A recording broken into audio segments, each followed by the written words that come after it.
Magandang umaga po. Sa ikalawang araw ni US President Barack Obama sa bansa, pangungunahan niya ang paglulunsad sa City Optimized Management Environment Transport o COMET sa Hotel Sofitel Philippine Plaza. Isa itong uri ng electric power na sasakyan mula sa Amerika at inaasahang makatutulong para mabawasan ang polusyon. May news to go si Sandra Aguinaldo. Sandra?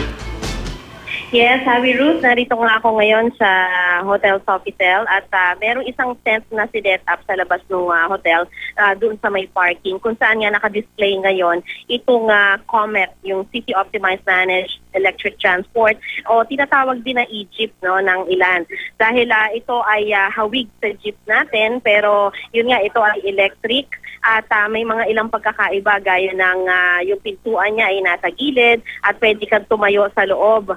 Ang jeep na ito, itong e-COMET o e-jeep na tinatawag ay nakaparada ngayon at may katabing yung traditional na jeep natin, no? At sila ay magkatabi para nga mamaya titingnan ni President Obama itong dalawa na ito. Kaya dinadalaw niya o gustong makita niya President Obama itong e-jeep ay dahil na rin American company yung gumagawa nito.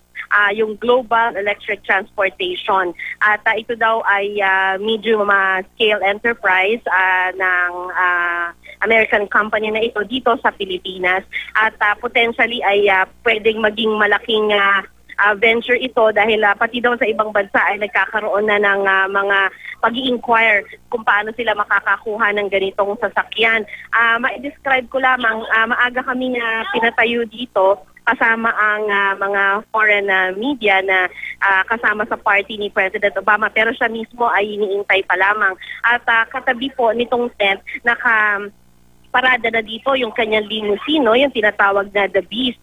Kaya inaasahan din natin na once na dumating siya dito ay sasakay siya, pagkatapos ng kanyang event ay sasakay na siya dito sa kanyang limousine agad-agad. At narito rin na Hawi at Ruth, yung grupong Pasang Mazda. Sila yung unang gagamit kasi nitong e-jeep na ito at inaasahan niya magaganap sa May. At sila raw ay gagamitin nila ito sa ruta mula SM North papuntang Monumento. Yan muna ang pinakahuling ulat mula dito sa Hotel Sofitel. Ruth, Hawi? Yeah, Sandra, si Hawi ito. So itong COMET na to, hindi lang ito prototype, pero kumbaga dumaan na to sa experimental stage at handa na ang private sector o gobyerno na gamitin ito bilang public transportation.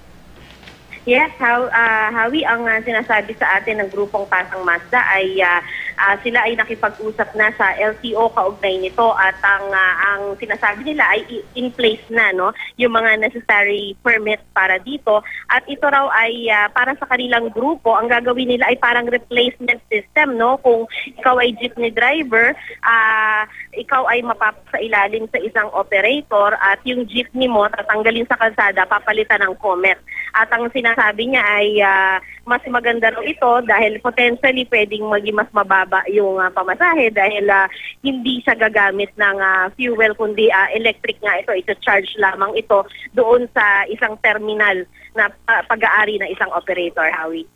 Yeah, kasi alam naman natin, katulad ng mga gadgets na battery operated, kailangan na i-charge itong COMET na to, no? So, ibig sabihin may sistema na ng mga charging stations para sa sasakyang ito.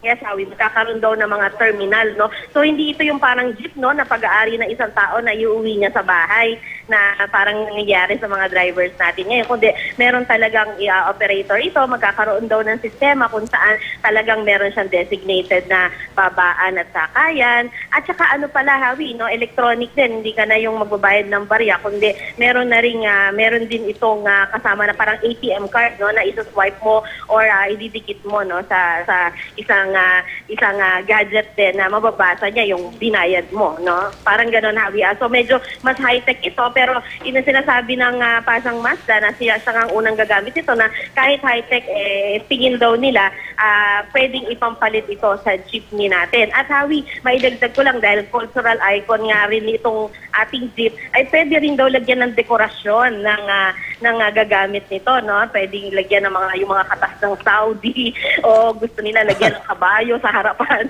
Yung mga gano'n, yung mga maliliit na kabayo na nakikita nating pinalalagay na dekorasyon, pwede rin daw, wala naman daw pagbabawal kaugnay dyan, Hawi. At pinopromote ni President Obama ito dahil produkto to ng isang US company. Pero itong technology na to, may inputs din ba ang mga Filipino engineers or manufacturers? Ang sinasabi kasi itong Global Electric Transportation ay purely American talaga ito. Sila talaga daw yung nag-design at nag-manufacture nito, Hawi. Okay, at saka siguro yung isa ring pake ni President Obama, mag-promote din ng clean transportation dahil madalas Yes, nga niya Hawi. mabanggit yung climate change sa mga problema ng mundo. Ayan, tama, Hawi, buti na sabi mo yan kasi yun nga rin ang pinupunto ng isang taga-US Embassy kanina dahil nga ito raw ay makakalikasan kung tutuusin dahil nga ito ay hindi gagamit ng fuel at sa tingin nila makakabuti sa environment, Hawi. Okay, maraming salamat, Sandra Aguinaldo.